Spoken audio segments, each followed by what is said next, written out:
इसके विषय में ये बताया जाता है, ये श्रद्धालु भगत कहते हैं राधा स्वामी वाले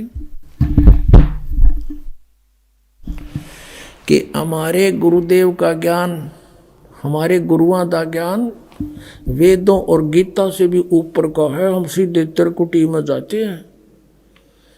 हमारा तो त्रिकुटी से शुरू होता है, बस नीचे हमने कोई लेना देना नहीं।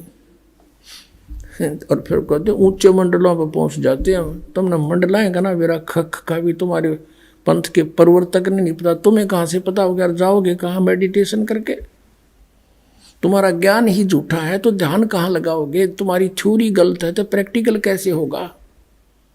प्रैक्टिकल भी गलत होगा। आप इनकी थोड़ी सी थ्योरी दिखानी पड़ेगी। पुण्यात्माओं, ये एक रेग मार मारे दास आपके ऊपर है। आपके अंदर जो अज्ञान भरा पड़ा है इस रेग मार से हटेगा, फिर ओरिजिनल पेंट दास करेगा। कई हजार वर्षों तक, कई पीढ़ियों तक नहीं उतरेगा भी वो। अब परमेश्वर ने कहा है कि 9 मन सूत उड़जिया ऋषि रहे जखमार और सतगुरु ईसा सुलझा दे उड़ दूजी बार। अब यू ऐसा सुलझा देंगे इस ज्ञान रूपी सूत को, अब इस कलयुग में यू ज्ञान बंद नहीं होगा, उलझ नहीं सकता, इसको भ्रमित नहीं कर सकता। भक्ति कोई करियो चाहे ना करियो। अब ये राधा स्वामी पंथ वालों ने तो कति दंत कथा बना रखी अपने अज्ञान की, और कहते हैं सीधे त्रिकुटी तो शुरू कर दे। हाँ सीधे त्रिकुटी कोई बरवाड़ा का बस स्टैंड है, कोई पैदल पहुंच जाओ, चाहे कोई रिक्शा में बैठ के पहुंच जाओ, वहां जाने के लिए जोर लगेगा। उससे पहले यहाँ कितनी फाटक है पता आपने? मूल कमल में गणेश जी, स्वाद चक्र में सावित्री ब्रह्मा जी, और नाभि कमल में विष्णु और लक्ष्मी जी, हृदय कमल में शिव जी और पार्वती, और कंठ कमल में दुर्गा जी। ये बैरियर पार करने पड़ेंगे और इनके मंत्र ये टैक्स मांगेंगे। सारा न्यारा न्यारा हिसाब करो हमारा। और जो प्रथम मंत्र आपको देते हैं ना 5 नाम का ये दास, ये 5 नाम नहीं, इनके निज नाम है इन महापुरुषों के, इन प्रधानों के। यही गुरु ग्रंथ साहिब में संकेत दिया है, 5 प्रधान हैं, उनके 5 ही नाम है। ये गाटा जोड़े रंकार ओंकार, ये मंत्र नहीं है वो। अब इसमें फिर त्रिकुटी पर जाएं, पास से क्या होगा? ये प्रधाना के मंत्र हम इनको दे देंगे, ये हमें ऋण मुक्त कर देंगे, नो ड्यू सर्टिफिकेट दे देंगे। फिर हम त्रिकुटी पहुंचेंगे। त्रिकुटी पर फिर सतनाम का काम शुरू होता है, 2 अक्षर के नाम का। उसमें जो एक मंत्र ओम है ये ब्रह्म का है, इसको हम दे देंगे, वहाँ इसका अकाउंट क्लियर कर देंगे, फिर हमें छोड़ देगा, नहीं तो जाने नहीं देगा वहाँ से।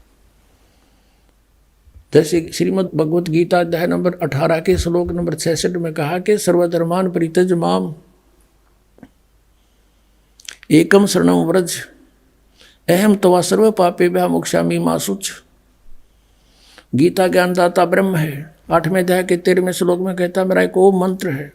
और 3रे अध्याय में कहा कि ये यज्ञ करनी चाहिए, यज्ञ नहीं करता वो भी व्यर्थ है। तो 5 यज्ञ और ये ओम नाम का जाप, ये ब्रह्म तक के अकाउंट को क्लियर करेगा। यूँ कहता है कि तने उसकी शरण में जाना है तो मेरे सतर की सारी धार्मिक पूजाएं मुझे छोड़ दे। फिर एकम शरणम व्रज, उस अद्वितीय परमात्मा सर्वशक्तिमान की शरण में तू जा, तब तुझे मैं मुक्त कर दूंगा सब पापों से। यानी क्योंकि पाप कर्म से हम यहाँ बंधे रहते हैं, पुण्य को हम स्वर्ग महास्वर्ग में खा लेते, बर्बाद कर देते ब्रह्मलोक में, और फिर पाप रह जाते, उनको यहाँ गधे कुत्ते बना के हमसे भगवाता। अब हम इसका अकाउंट क्लियर कर देंगे, यह हमें छोड़ देगा। और फिर जो सतनाम में 2 अक्षर है, ओम और एक और तत्व गुप्त है, वो है अक्षर पुरुष के लोकों से पार करने का टैक्स, जो भौर गुफा में जाकर छोड़ देगा। और उसके बाद फिर थार नाम दिया जाता है, सतनाम नहीं। जैसे श्रीमद् भगवत गीता अध्याय नंबर 17 के श्लोक 23 में कहा कि ओम तत्सत इति निर्देश ब्रह्मण समर्था है। ओम ब्रह्म का, सरपुरुष का, तत् और सत ये सांकेतिक है, तत् अक्षर पुरुष का। गीता जी अध्याय नंबर 15 के श्लोक 16 और 17 में 3 पुरुष है, सरपुरुष, अक्षर पुरुष, परम अक्षर पुरुष। और यहाँ 17वें अध्याय के 23वें श्लोक में इन्हीं के मंत्र बताए, ओम तत्सत। तत्सत सांकेतिक कोड बड़ी दास बता सकता है, अन्य नहीं कोई बता सकता। और दास से सुनकर कोई और बांटे तो बांटे जाओ, वो अधिकारी नहीं है। उससे बनवाया हुआ पासपोर्ट फिर वहाँ पकड़े जाओगे, वो भी पटेगा और आप भी, जो उससे नाम ले लेगा। तो वो सार नाम है, जिसको सत बोला है वो सार नाम है। और सार नाम फिर सतलोक में ले जाएगा, वहाँ स्थायी स्थान हमें दिलवाएगा, फॉर एवर के लिए सुखी होंगे। सतलोक में परमात्मा साकार है, वहाँ पर हंस आत्मा भी सभी सृष्टि एज टी, तो उसकी नकल कर रखी है काल ने यहाँ पर। ये तो बनावटी खिलौने बना रखे, और वहाँ कभी नाश नहीं होता जीव का। शरीर इतना बढ़िया मिलता है, कभी बुढ़ापा नहीं आता। ऐसे परिवार होगा आपका। आगे अभी और बाद में खोल लेंगे विशेष भेद, अभी इतना ही काफ़ी आपको।